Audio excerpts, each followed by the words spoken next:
Alrighty, gentlemen. Basically, I just recommend grabbing the stream and just sit back, relax, be kind of informal, ask questions whenever. Same goes for the chat. For those who are in chat, just gonna be a chill workshop where I kind of showcase putting together a mission and really just the basics and getting into a little bit of more advanced stuff as we go along with in terms of triggers, and it can quickly ideas can quickly start formulating, especially once I get into the triggers on stuff that maybe you guys are interested in creating or have kind of rolling around in your head. And but this will be kind of just a good first look, especially if you're brand spanking new to the editor, or if you're needing some ideas, or maybe looking for more of a specific how to do something. So with that, let me get my quick document up here. Yes, I would recommend Dut, Fletcher, and Thump just bring up the stream, because I'm not gonna worry about using my push to talk in Discord here, because otherwise you'll hear me twice and it'll be really confusing for you guys. So I'm just going to talk over the stream, and then granted it might be a few seconds delayed, but please feel free to just jump right in with any questions you guys have, because this is all for you guys. So don't hesitate to ask anything, because I'm sure if you have something you want to ask, people who are watching it in the replay or something may have the same questions. So please feel free to ask away. So with that, I'm going to just not use my Discord push to talk anymore. I'm just going to talk straight into the stream, and we'll get started. Thanks, sir. All right, let me let's see, make sure my OBS is good here. Things look good there. Okay, cool. Get up my trusty, rusty Word document that I totally did not finish, but that's okay. We got most of it going here. So, but anyway, this is the mission editor. I'm sure many of you have opened it to at least take a look and see what's going on with it, and maybe plonked down some aircraft just to get yourself in and flying. But really, I've been a little history with me. I've been involved with mission editing and mission creation since way back with the first SC-27 flanker in 1995, and really at its core, and is just expanded with features. It's been kind of, that core start was in 1995 with SC-27 flanker, and they just exploded more with more features and better graphics, of course. And so I'm kind of an old hag at this, so please feel free to ask questions, or especially if I just gloss over something that doesn't quite make sense to you. I apologize in advance for maybe going too quick on something. Just make sure to tell me to repeat something or expand upon that if need. So one of the big new things that happened way back in 2010 or so with the A10 coming out was triggers, and even short after mission scripting tools, which Grimes and Speed really exploded on. And so basically, we'll just go ahead and start from the top. We have up here on the top left, we have new mission, open mission, and of course save. That save button is going to be your life. And what's kind of weird is, as you're scrolling around the map, say you don't do anything to any units. However, if you kind of scroll the map over a little bit, it will ask you to save again if you exit. I don't know why that is, but so then we have, of course, the mission briefing. That's the mission briefing button here, and we have overall situation that will be visual to both sides, and then we have the red task and the blue task. You will only see those if you are on that side. And then we have the briefing images panel, and we can have multiple briefing images, and for each side we have the tabs up here, blue side or red side, only visible to which side you put the images on. So, obviously you have your little plus button here, and that adds, and you can just search through and add whatever you want. So that's pretty self-explanatory. Another big one is, of course, weather. Here is the weather. We have our start date, and depending on the month that you choose, that governs winter, summer, spring, and fall. So then, of course, the time here. All missions default to June 1st at 8 o'clock in 2011. So as moving down, temperatures are in Celsius, and we have, this is just the default weather, no clouds essentially because there's no density, and we can control our base of the clouds, our thickness, and if you move these sliders, you won't get any clouds until you mess with the density. So precipitation does not show until you reach a density of 5, and then you can select rain, and then I believe it's 8 or 9 you get thunderstorm. So starting at density 9 you get thunderstorm, and the highest density is 10, and that's can't crank it to 11 unfortunately, but you have your QNH down here, and of course your wind direction and velocity at different altitudes. So changing, this is at 33 feet, changing this changes at 1600 feet, and I'm not sure why changing the 1600 feet also changes the 33 feet, but whatever. Just have to play with it and get it to something that you kind of want. Turbulence, and of course fog, it's all pretty self-explanatory. And just messing around with that to get kind of what you want in the mission. And a lot of times I worry about weather last. I mean, I have it in my head what I want maybe at the start of the mission, but in terms of testing the mission, going through, placing units, I don't worry about weather, actually implementing the weather until I have finished kind of testing the mission. And of course, here is the trigger button. This is a big one. And as you can see, I have a few triggers here, just some basic ones. And this is where the rabbit hole of the mission editor goes pretty deep. And I could probably load up one of my separatist aggression missions just to show you how many gobs and gobs of triggers I have in that.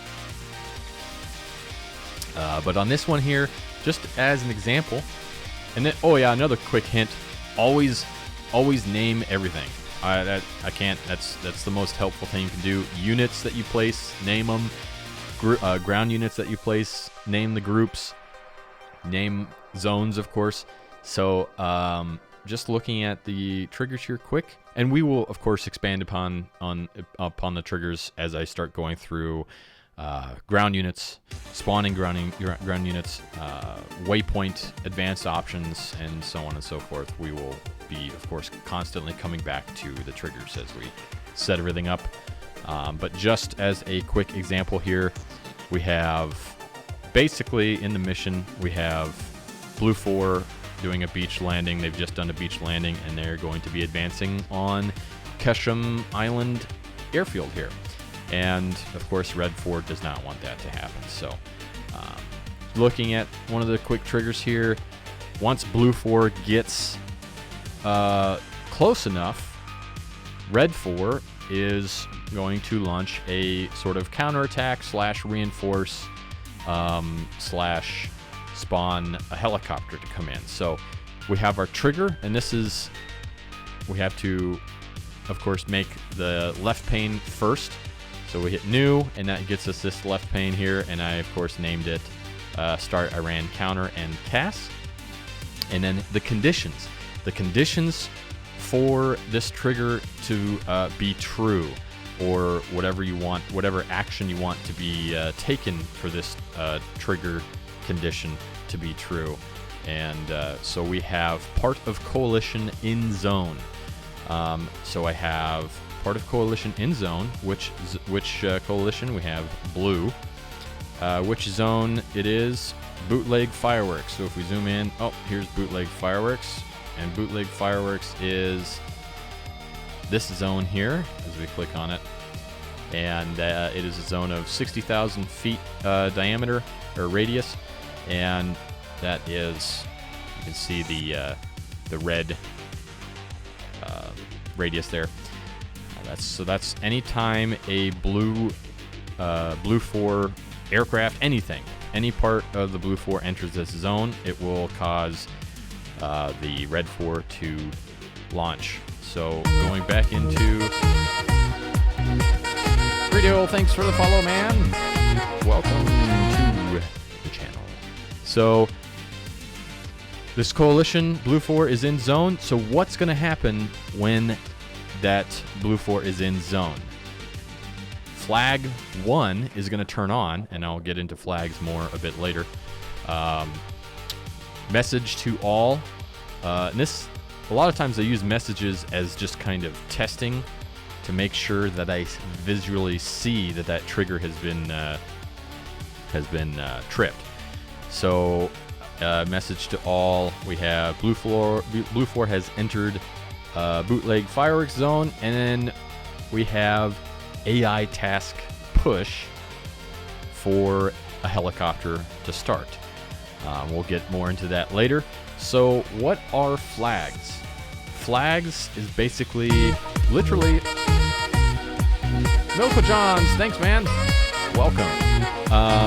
Flags are literally a flag, really, and it's almost like a signal flag from ships to ships back in the day. It's basically, you're setting that flag, or almost like a flashlight. You're turning that flashlight either on or off, and you can get even more advanced and set a certain value to that flag, but I never really mess with that. So I usually just turn the flags either on or off.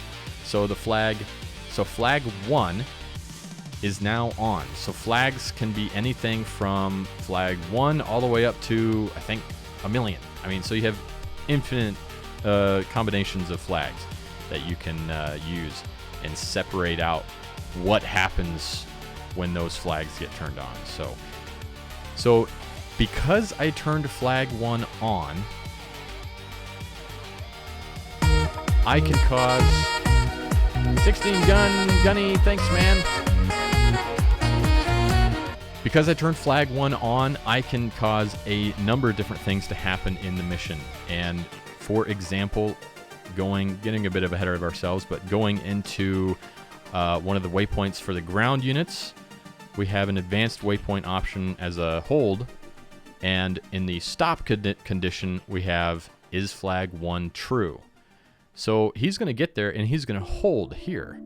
And if blue 4 gets in this zone, well, then that's going to set flag 1 to true, which means he no longer has to wait and hold at that waypoint. So he can resume his advance to reinforcing the airbase here. So it's just a quick example, and we'll of course expand upon flags later and set up more triggers. So let's see, moving down my list. That's a quick triggers overview, and we have Battlefield Commanders button up here in the top left. So as you can see, we have Game Master, Tactical Commander, JTAC/Operator, or Observer. And what I always do, first things first, just to help test the mission, I always make myself a Game Master. So I have one Game Master available in the mission, and what that allows me to do is I don't even have to have any aircraft flyable set to client or player or anything. I can just launch into the mission, select Game Master, and then basically see both sides, cycle through external views for both sides, and I don't have any limits on what I can see or do. So that is really helpful for testing the mission, and especially just launching yourself into the mission and doing time compressing to see what ground units do or air units do. So that's pretty helpful to just set yourself as a Game Master for testing. And of course, I mean, even if you say you got a group of buddies that you want to do a mission, and if you want to do it kind of as like almost a D&D type of thing, you want to have one guy set as a sort of dungeon master, you can make him the game master. So you're really kind of limitless of what you want to use that role for. And of course that requires combined arms. You need to have combined arms in order to use any of these roles. So moving down to the next button as I take a drink, we have mission options. So this is basically mission options you want to force through the mission. If you don't set any of these mission options, then it relies on the server settings. So whatever the server settings are. So let's say we want to force F10 view to allies only. So that will make it so Blue 4 aircraft can't see, or Blue 4 clients can't see where Red 4 is. So that'll be handy. However, if you are in a combined arms slot, your view is always going to be Fog of War. And that being ground commanders need to kind of know where their AI underlings are reporting bad guys to help them command the battle. So Fog of War is default for all combined arms views. But if you're in an aircraft client, you will only see allies with this being forced. So let's just looking down here, we have everything from random failures to radio assists. A lot of times that I like to do, just because servers all over don't necessarily have radio assist turned off, is I'll make sure to just turn it off in the mission to allow better use of SRS, so it doesn't mess with SRS or anything. And then of course, I mean, I don't want anyone to be immortal. That would just be weird. And labels, sometimes I force them to off. And then easy communications is another one that I make sure is off, to just make sure it doesn't mess with any modules radios. So we'll go ahead and we'll set those and we'll hit save. So once you hit save, that'll load it into the mission. And all right, so let's move down my list to ground vehicles. So placing ground vehicles is going to be this tank button over here. And if you've never seen it before or never placed any ground vehicles, it's pretty self-explanatory. So we're going to just select the tank. We have our new menu over here on the right, and we're going to plop down a unit. So we have the name. Going to give it a name, US Test Unit.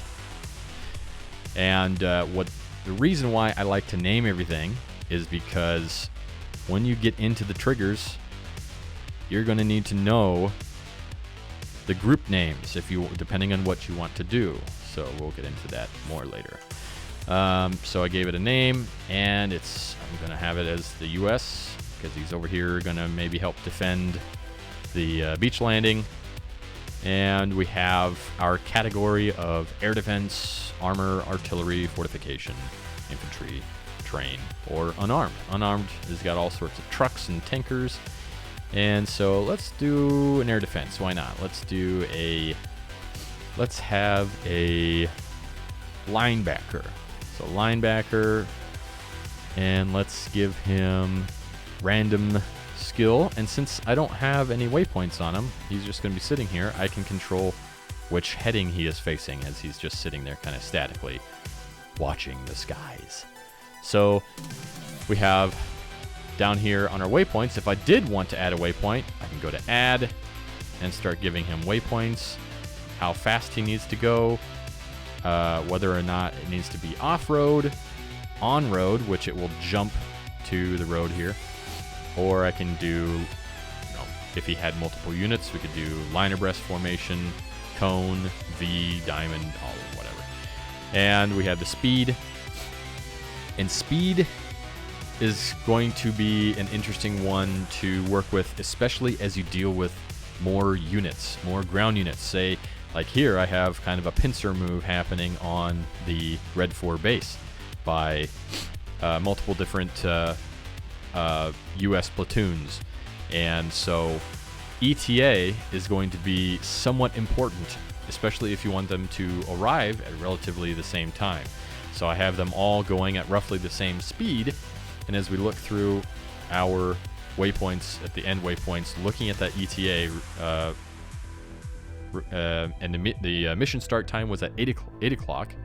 So we see our ETA with them driving 25 knots their entire course, or their entire route. They're going to be about an hour and a half to get to their last waypoint. And they're within a minute of each other to an extent on that north pincer. And, well, one of them, let's see, the air defense guys here are a little bit slower. And, of course, I have the name up here at the top. I named them all. So this is the South Abrams group, South AA group, South Bradley group. So the Bradley group and Abrams group, I want to arrive pretty close. And as you can see on our ETA, they're within a minute. But there is one thing that is really handy that I've used a lot, and also kind of helps with immersion as well, to kind of get the player a bit more involved with close air support or something. Because that's going to be, especially what this mission's focus is going to be, is A-10 close air support or Harrier close air support, whichever I decide, whatever. So how do I make sure that these guys are not getting too far ahead of each other, or if one of the group kind of gets, say, that enemy helicopter starts attacking one of these guys and causes them to disperse? Well, I need to make sure that they have a way of kind of resyncing or getting back in kind of formation with each other. So what I did here is I have two zones. I have this U.S. South group hold, and I have U.S. North group group hold. And zones, you can place them on the left here. Create trigger zone, and plonk it down, give it a name and a radius. And zones can become of course, condition, part of coalition in zone, bootleg fireworks, and then actions. We can do whatever we want. So I have the U.S. South group hold and U.S. North group hold, and I have those zones down in order to be a condition. So like we kind of hinted at before, I have a hold waypoint in this advanced waypoint options down below ETA here. So they're holding, and so they basically, everyone's going to get to this third waypoint of theirs and hold, and they're going to stop. And the only let's see. So what I want to set up is for them to resume their task, resume their route, only if flag 2 is true. So, so I have my triggers here, and when they get there, I have it set to send a message to everyone.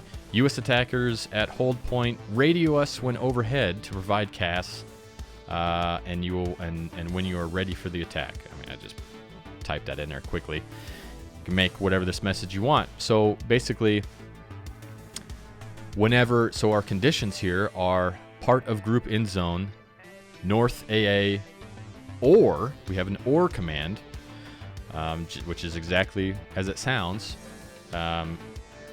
So part of this group in zone, or this other group can be in the zone in order for this action on the right to be true. And once one of these guys become in the zone, it will send a message. But that's all it's going to do. That's all I have set for this entire trigger to do. So they're going to get here and they're going to stop. And that's good, because I don't want them to get too far ahead, because they're going to be driving right at the mission start. And if we put ourselves in A-10s way down here at, say, Al Dhafra, or we're in F-18s coming off of the carrier, we have some flight time and we got to get started up. So they're going to get to this area and they're going to stop. And so I need to be able to make it so that they can get going again. And as you saw in the advanced waypoint options here, in the stop condition, meaning for them to stop holding and resume, in this stop condition I have flag true is true. So that's what that checkbox is. The checkbox meaning that flag is true.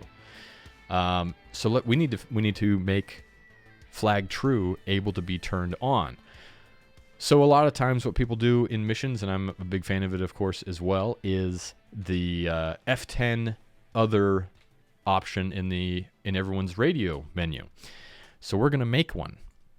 So we're going to do new trigger once, and we're just going to do radio items add. So this is going to be at mission start. So the condition, I'm just going to do time more than 10 seconds. So I'm going to scroll down to time more meaning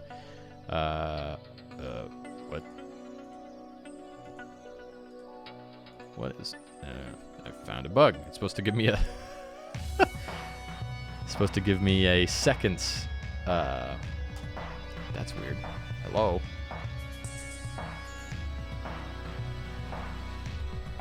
So let's try that again.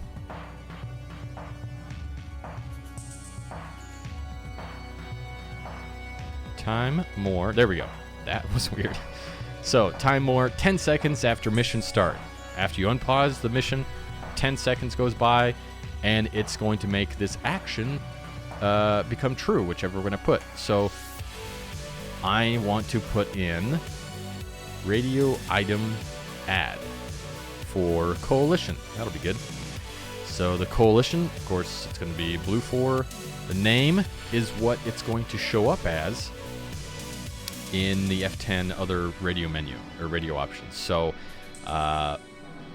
basically what it's going to be is we want to tell the US South group over here and the US North group to resume their attack.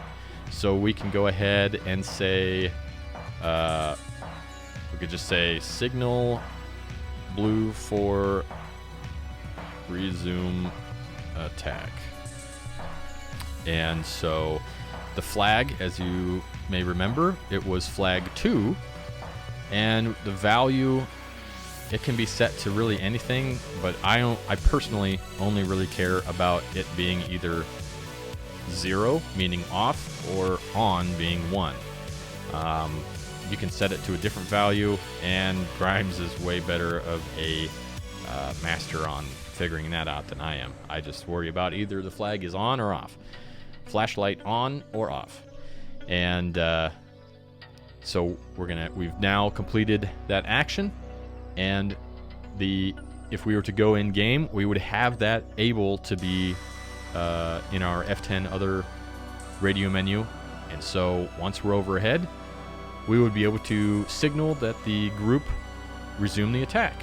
And so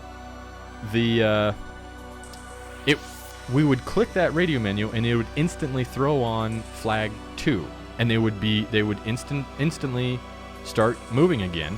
However, they won't know to tell us. So this is just kind of more of an immersion thing, is I want them to be able to tell us. So I want a new trigger for Blue 4 resume attack.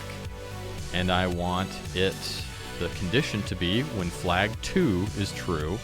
So flag is true. Flag 2. New action, and I want to do a message to Coalition Blue. Text is Blue 4 ground units are resuming attack. And this is the time that it stays on the screen.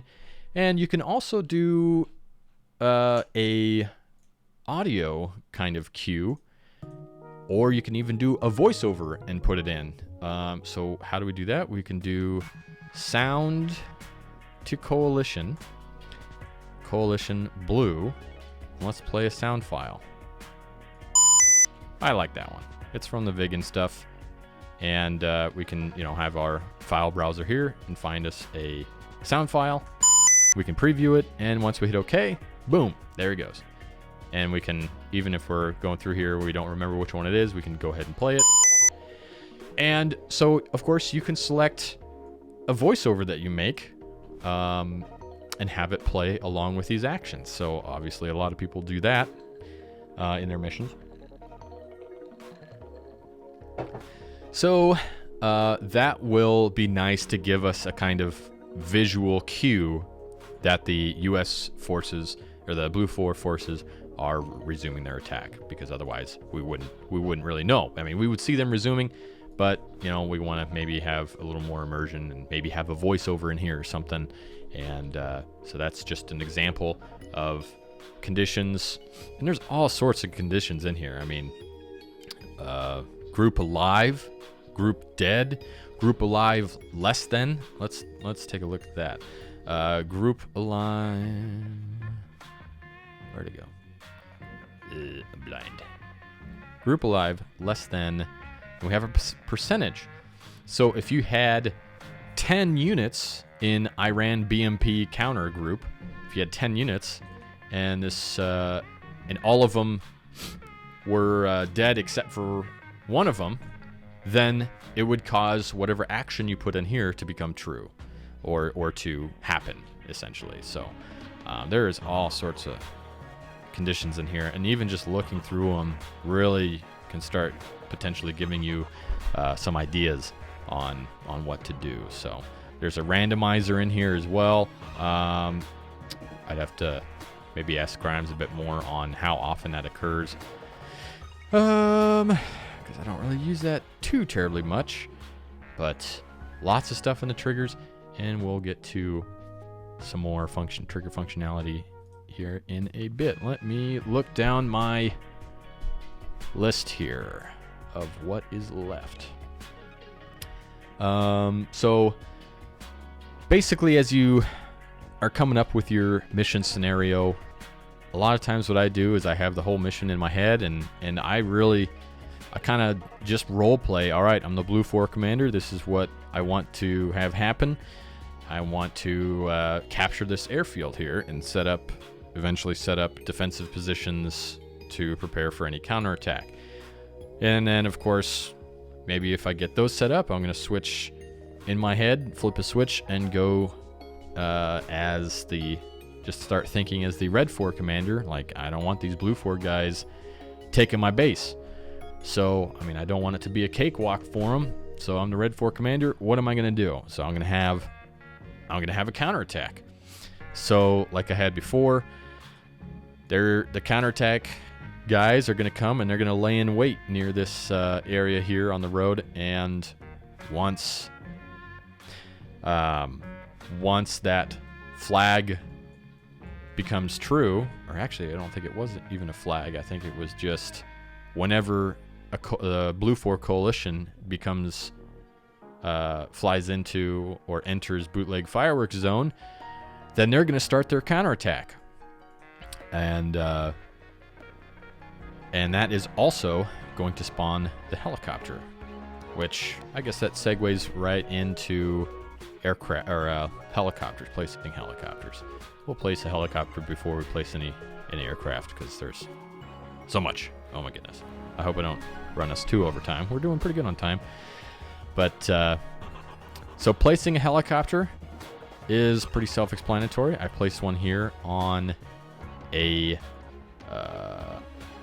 single helipad, FARP, and that's a static object. So looking at the helicopter, I gave it a name, of course, because I wanted to keep track of it when I'm all in my trigger window and everything.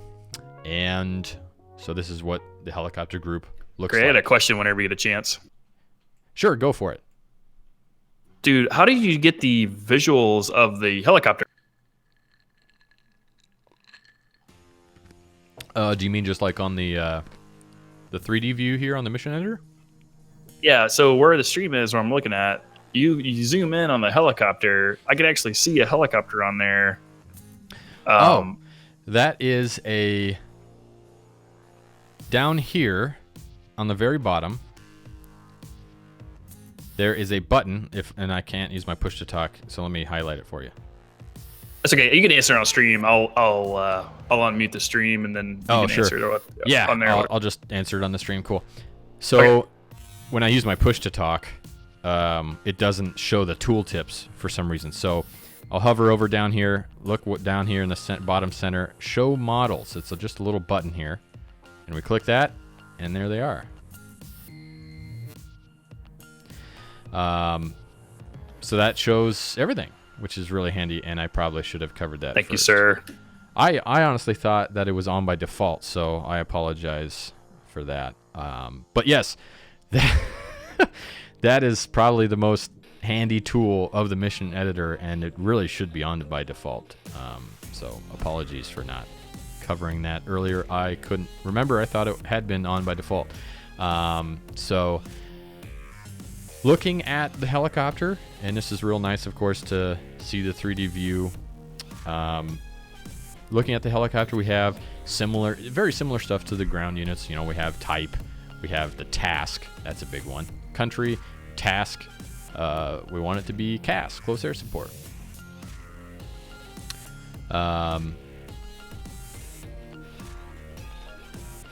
And so, whoops. And we have our type and our skill level. And looking at the skill level, because the K-50 is, of course, able to be flown by players, if we wanted to play it in single player, we could choose player. If we wanted to play it in multiplayer, we would need to choose client. But since I want it to just be an AI and AI only, I like just doing the random. Or if you want to be a little bit tighter on the reins, you can maybe have him as average, or if you want him to do a good job, set him to excellent skill. So, moving down here, you notice I have this checkbox for uncontrolled checked, meaning. Hey, Greg, could I ask another question about the AI? Sure, go for it. Okay, so you just on the stream, you just click the average / random. Mm-hmm. What exactly does it do when you set them to average? Is that like they're smarter, or is that like they take more damage? It's pretty much smarts, and I'll answer on the stream here. Thank you, buddy. Yeah, it's pretty much just their skill, really. It doesn't necessarily pertain at all to damage. They'll be just as damageable on any skill level.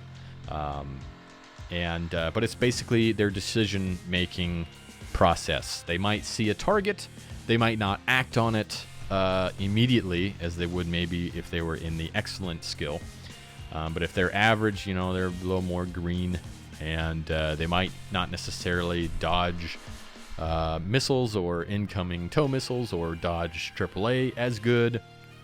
They might, if they're just set to average, they might commit to an attack that is a bit more dangerous. If they're excellent, they're going to be a little bit more cautious and just kind of piecemeal away on an enemy column better than being average skills. So, but I like to do random because it's just kind of adds a little bit more playability per se to an extent. So, moving down to this uncontrolled here checkbox, basically what this means is this helicopter is almost essentially a static object. It is not being controlled by anyone. It does not have a pilot in it yet. So looking down here, we have, of course, our waypoints. Waypoint 0 is him right there. Waypoint 1, when there is a pilot in it. Waypoint 1 is here, and we have what altitude we want him to be at. So I want him at 400 feet, which is pretty low, and at 90 knots. And moving through to waypoint 2, he's getting closer to the airfield here. And if we look here on advanced waypoint actions, I always wish this was clicked by default so you can see what's in here. We see that he is providing CAS. So we'll definitely dive into this a bit more here in a few minutes. But this CAS is is anything that he sees with his sensors or detects with any of his sensors, and if it is near, especially some of his buddies, he is going to attack it, and he will. It's a little bit not overpowered. It's a little bit silly in that he could fly for. I mean, he could go all the way over here and start attacking the landing force, and it's entirely possible he may do that. If the attacking force gets wiped out, he'll go right over here, maybe potentially, or if he doesn't necessarily see the attacking force, and for some reason he picks up on a ship radar over here, he might go for that. I'm not sure, or he might bug out. It's the cast is leaving it up to their kind of roles is really a can of worms that you never really have any idea what you're going to get into. But there are ways to kind of tighten down the reins on these AI aircraft. So I guess as an example to do that, I'm going to delete this cast roll. I'm going to go back to waypoint 0 and delete it. And then I'm going to go to waypoint 1 here in this, and then keeping an eye on advanced waypoint actions. What I want to have happen on when he gets to waypoint 1, I want him to start an en route task, and I want him to search and engage in a zone. So it's gonna plonk down a zone that has a line attached to the waypoint. And this zone here, this zone radius, as you can see, I'm gonna set that to 25,000 feet. And well, let's give it a bit more. Let's do 45. So it's got a zone attached to the waypoint, and basically this is governing what he is going to shoot at in this zone. So he's only going to search and destroy things in this zone that I just set the radius of. And I don't want him to come after any aircraft, because that would be silly. I want him to focus on tanks. And for whatever reason, I don't want him to start engaging ships, so I'm going to uncheck that. So looking here, we have only ground infantry fortifications. Well, I don't really care about fortifications, but I don't even have any blue 4 fortifications, so I can leave that checked, whatever. So he's just going after ground vehicles, and that's good, because he's only going to be in this zone. I know it's kind of hard to see the radius of, so he's only going to start shooting stuff in this zone. And as you can remember, I only wanted him to activate when a blue 4 unit got within bootleg fireworks zone. So as you can recall, I had I had him set to uncontrolled. Well, if you recall, in the first trigger we looked at, it was setting him to actually start. So how I actually make that work is in here by the waypoints and whatnot, we have our, of course, payload in as one tab, and that's where we set the payload. We can set the paint scheme, but there's only one paint scheme for Iran. It's the default. Anyway, the next tab over is triggered actions. So looking here in triggered actions, basically that it's exactly what it sounds like. It's using the triggers we had set up to call upon this specific action with the helicopter, but it needs to be triggered. So we have to make it so we have to make it so that this aircraft is able to start via a trigger. So we have I clicked add, and then of course type. We have all sorts of different stuff. I wanted to perform command, and I want him to start. It's a little bit convoluted, and a lot of people don't actually realize they need to come into this triggered action, triggered actions on the actual aircraft itself.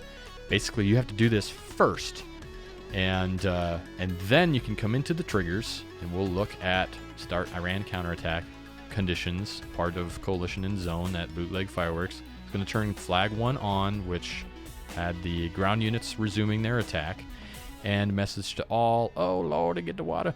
And AI task push, which is the first one on the list here of actions. AI task push is going to call upon that helicopter's triggered actions. And there it is. I ran CAS chopper start. This AI action will, this selectable one will only show up if we have first gone through this helicopter's triggered actions to set him to start.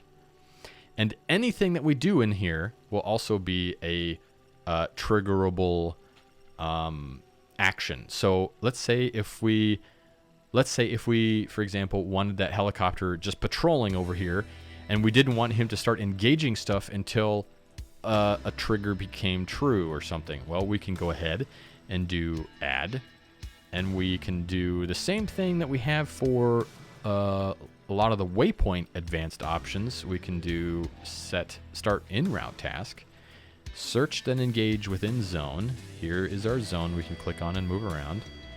And so we'll unselect air. So now we have this triggered actions search and engage within zone. And we're going to look in our triggers here, go to this first one. And if we notice if we want to do a new one, we want to do an AI task push. And now we have 2 in here. So we can have him search then engage in zone immediately. So that's also not dependent on the advanced waypoint options that we set on this first waypoint. That trigger can happen at any time that we want through the trigger options here. So really a lot of options here for customization and when you want things to happen. Also, another really cool thing to have set up in that same similar way is we can go here to, as we notice, we have a S300 site here, which is very bad and very angry. We can go to our ships here, and these ships are loaded to the brim with Tomahawk missiles.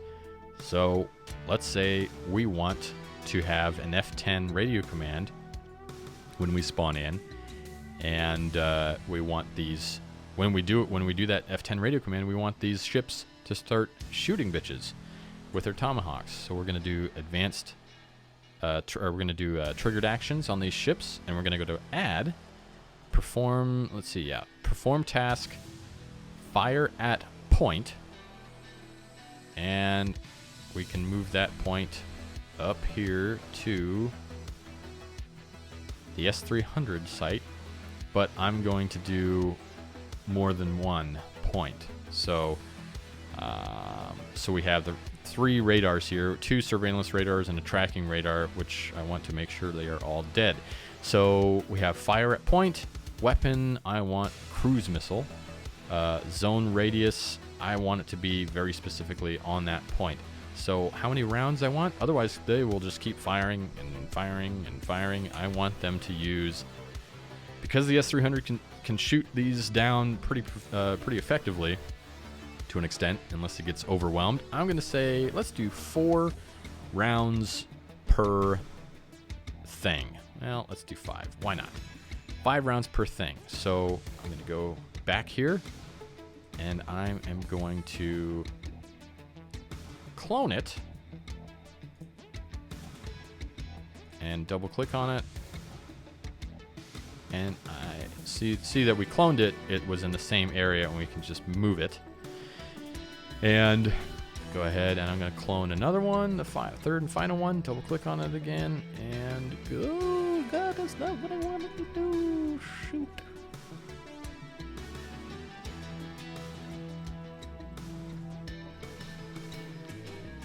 So, click on it, and carefully, where is it? Oh, there it is. There we go. And move it over to this guy here.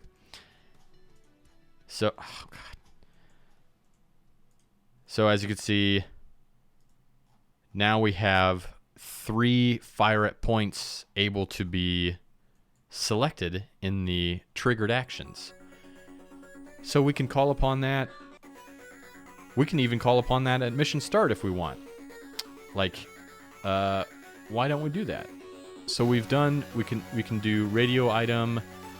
You can add another radio item. So let's go ahead and clone this and call it launch cruise missiles. And because we already used flag 2, let's just do flag 3. Why not? So we'll make a new one, a new whole trigger, and ships launch cruise missiles. And we're going to do new. Let's see. Flag is true.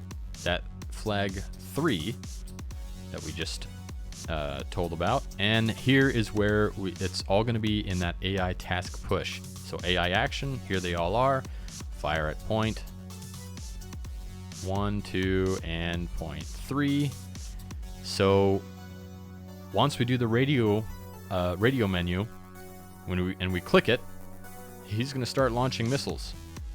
I can also do a message in here just to tell us that he got that. Roger, launching all the missiles. And why not? We can do a sound. Let's do a sound. Sound. Yes. Sound. Yes. So that'll give us a cue to kind of look to the top right of the screen and read that he's firing all the missiles. So that'll be nice to, of course, as we take off, we don't want to be flying into a death trap. So we can signal the ship to start launching all his cruise missiles. Oh my goodness. It is 1:55 and I haven't even got to aircraft yet.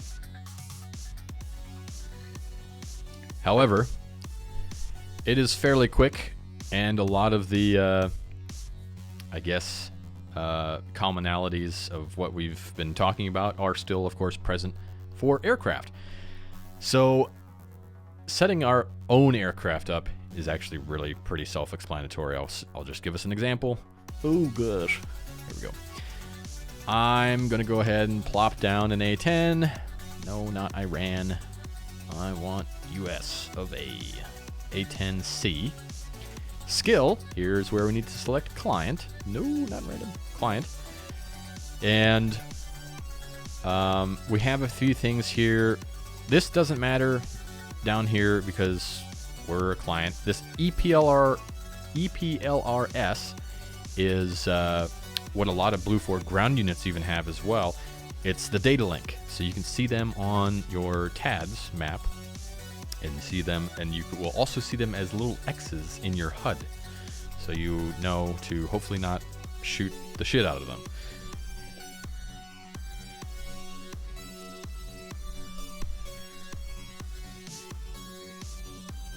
So then of course we've plonked ourselves down here and we're gonna set our waypoint type.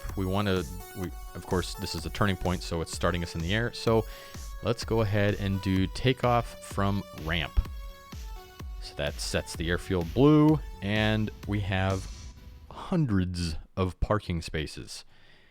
So this is kind of a hot start area over here. I want us to, let's go over to parking spot 204. So if you see takeoff from ramp that we just set, and parking spot, I cannot set 204. Why can I not set 204? Why? Why, Ed? Why? Well, is it because the wingspan, maybe? Too wide of a wingspan? Anyway, let's go to 90. Why not? And this is us spawning, so I can go ahead and give us a payload. That looks good. I can set us a skin down here on the right, and going back to waypoints, because I clicked out of the waypoints, it's now on edit. I wanted to click add again, And now I can give us waypoints. So I want the first waypoint to be over the ship area, and we can call it IP, ship. Ingress point ship, and then we'll do the next waypoint as,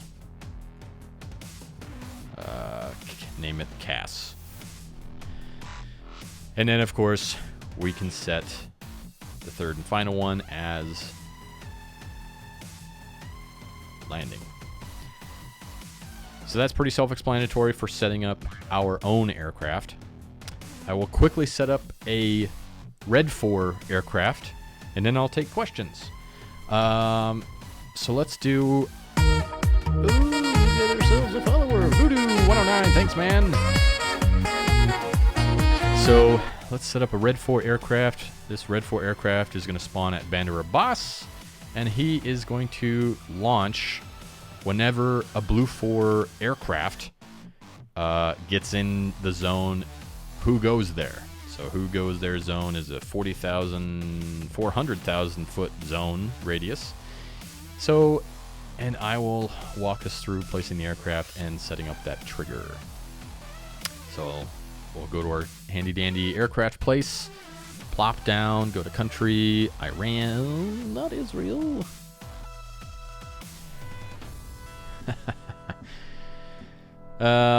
And I'm going to have a MiG-29 spawn. I'm going to have him as random. And I'm going to, of course, I can't forget to name it. Iran MiG-29 Scramble. So, I plopped him down over Bandar Abbas. I'm going to set him to take off from ramp. And yeah, he can go ahead and we'll give him spawn H01. And I'm going to set up his payload as this one. Why not? I'm going to give him the sand blue skin. And then I want more than one. I want him to have at least one wingman. And what's nice about this that I have already set up his payload is once I give him another one, that payload will copy right over. So right up above the unit type, we have unit 1 of 1. Well, let's click on this little arrow here. Boom. There's another. And he will have the same payload. I like setting up the payload on the first guy first, because if you don't do that, then you have to go through each aircraft to set up the payload. So I just set up the payload of the first guy and then click, all right, let's give you some more wingman. There you go. And they all have the same payload. So let's have 4. Why not? Going back to, and then of course we want him to be uncontrolled. Why uncontrolled and not just late activation? Because late activation, or even if you have him starting at a later time, he will not physically be there, which means he's not loaded into your RAM. And you will, when he does load in, you will have a game hitch, and you will unfortunately know possibly that something just spawned. So when you do uncontrolled, it sets him there as a static object, essentially. And that means he's there, he's loaded into the mission, and he is ready to go. And you do not have to have any kind of load hitch when he does enter in, when you are ready to call upon him. So going back to add waypoint, I want them to take off once we call upon them, fly to waypoint 1 here at 10,000 feet. Oops, that's 100,000 feet. And speed of 400 knots. And then, of course, we'll give him another waypoint here. And we will have his final waypoint as being a landing waypoint. So we want him to patrol. We want him to provide some cap. However, if you notice, in this advanced waypoint option, we have that super mega overpowered cap option, which means anything that his Red 4 side's sensors can see, he's going to go after. Meaning, if that S-300 sight is up and that radar can see a guy way down here, then he's going to go after it. So I want to control him a bit more in what he does. So I'm going to go back to the first waypoint that we see the cap at, and I'm going to delete it. And even at the first waypoint, I'll go ahead and add in a little more tighter control. So I want him to, so I'll click add, I'll do type, start in route task, and we're going to go to search, then engage in zone. So it's going to automatically put down a zone here. And all aircraft essentially is fine what I want him to shoot. And we need to do a zone radius. So 250,000 feet. There we go. And I'm going to plonk it down right over all of Kesham Island. So any aircraft that enter this zone, he's going to go after, but only in this zone. So he's not going to go on any wild goose chase down to the south, which is really annoying. So we need to now make sure that he is able to be started. So I got the uncontrolled checkbox, and now I need to come back in here to triggered actions, click add, and go to perform command. Come down here to start. So I named him, so he should be easy to find in the list. So I'm going to do a new trigger of scramble Iran. New, we're gonna do, because I only wanted to trigger on aircraft, I'm going to do part of group in zone.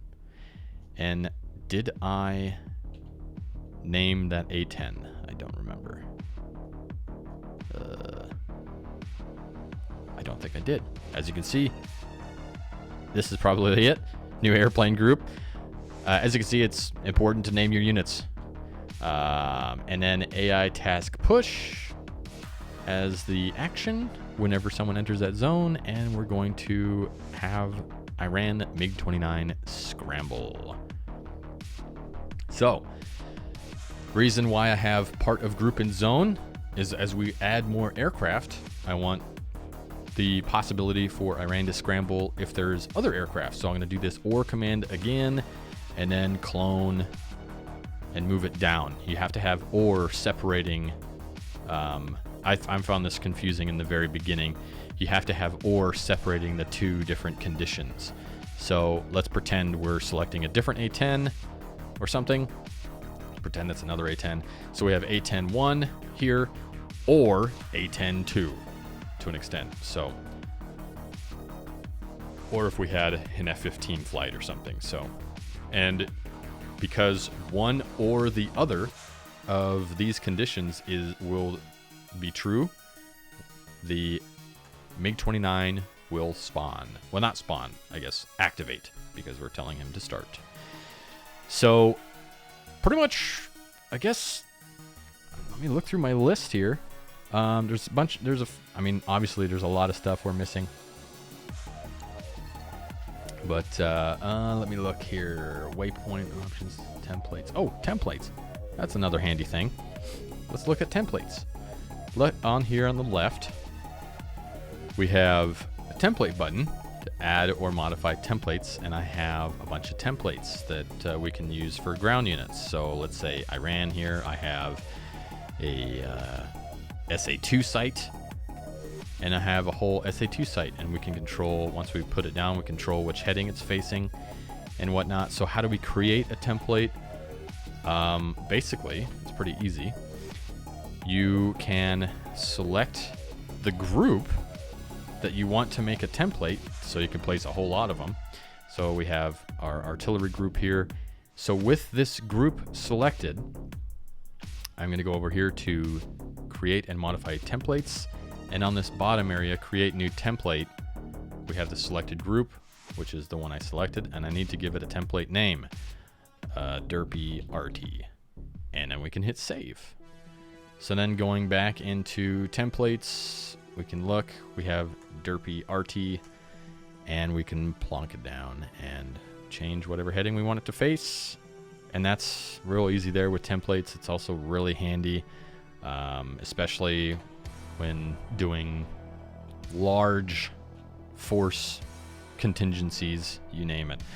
So that's templates and aircraft. Getting back into aircraft, we have air spawn, ground start, client, parking spots. We kind of went through that.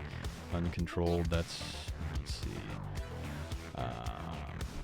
One of the biggest things, I guess, is like, as I said, the default tasks, like that cast task or cap task that we saw, that's just a big thing to remind of. It's kind of like a wild goose chase. So I would really just highly recommend keeping it more controlled and doing the engage within zone sort of thing, or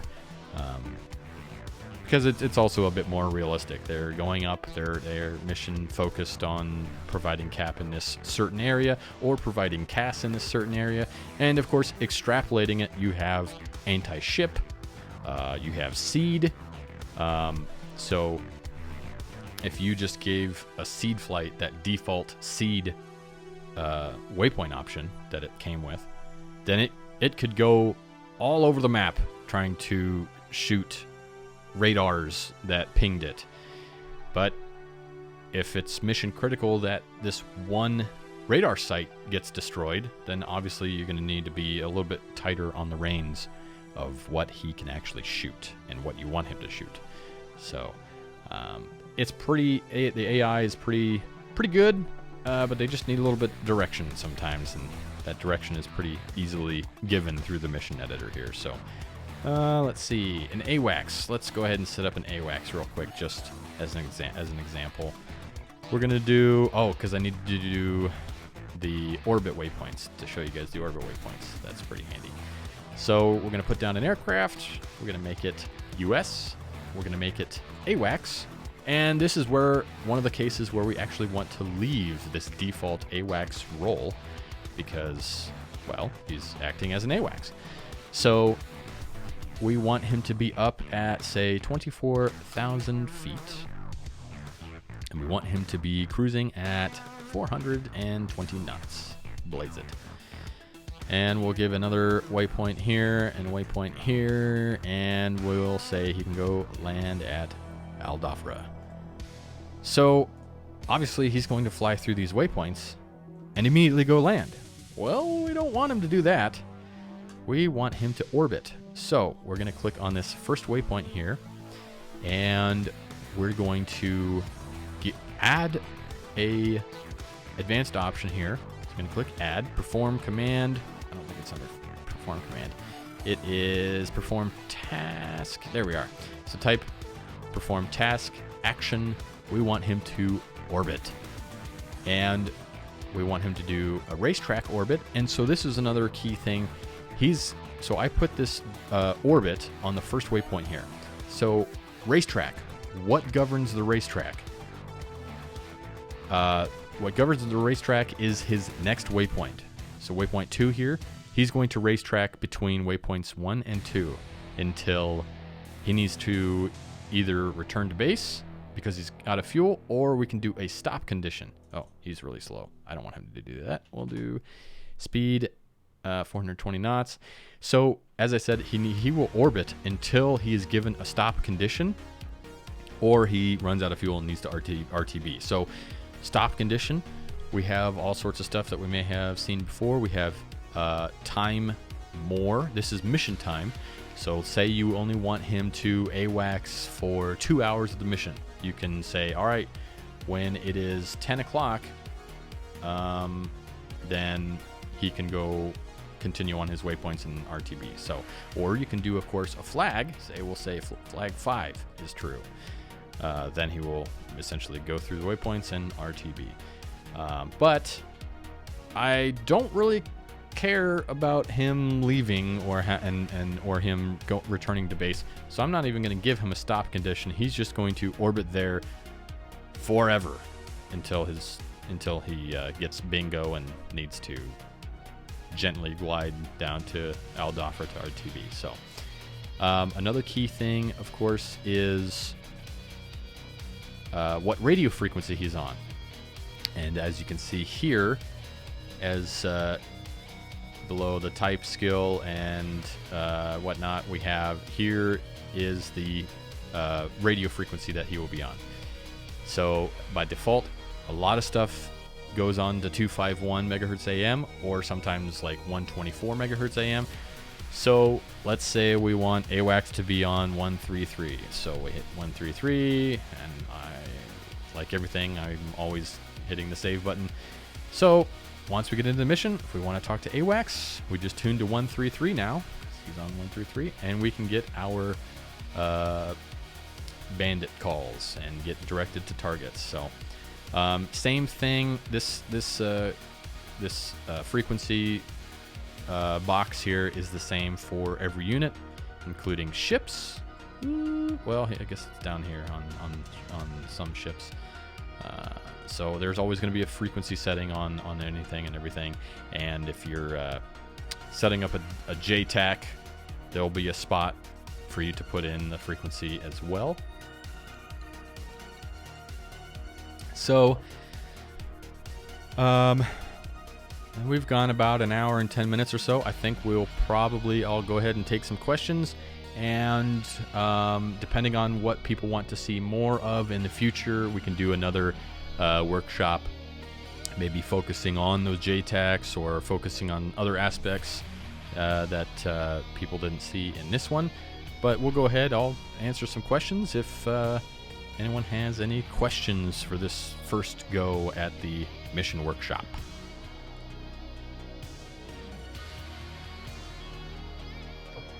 Trying to think as people think of questions. If anyone has any, I'll look at my list here and see if I forgot anything. Well, thanks, Dot.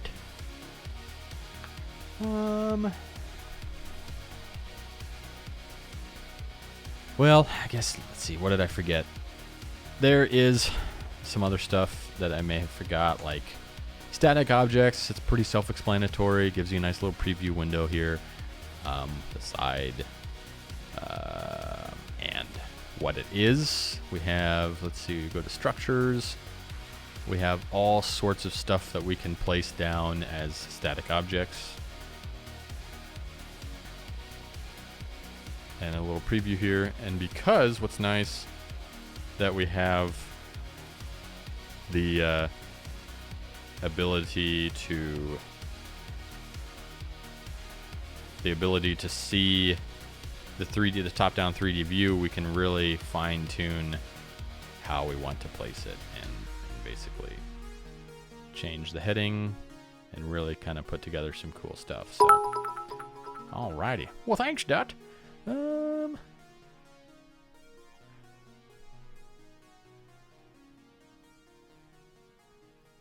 Black Cat's music. Roger that. You are welcome. Hey guys, anyone there? Holy cow. Well, hey, Kato. Sup, dude? Oh, just streaming a bit of a mission editor workshop and about to end it and jump into some Blue Flag. Roger that. Is there a link for the recording? Is it if it's being recorded? Yeah, I'm still going currently, and once I end it, I will link the video replay. Awesome, man. That's what I came in here for, because it sounded exciting, but I was busy. Oh, no worries. Yeah, it's about an hour and 10 minutes or so long, so a good introduction anyway, and more stuff will come out in the future as questions come about, and we can do another workshop. Cool beans. So you just glossed over the top in an hour and a half. Yep. Try to keep it somewhat basic. And is this conversation going to be part of the the video now? Yep. Yeah, no, I can highlight it and take things out, I think, but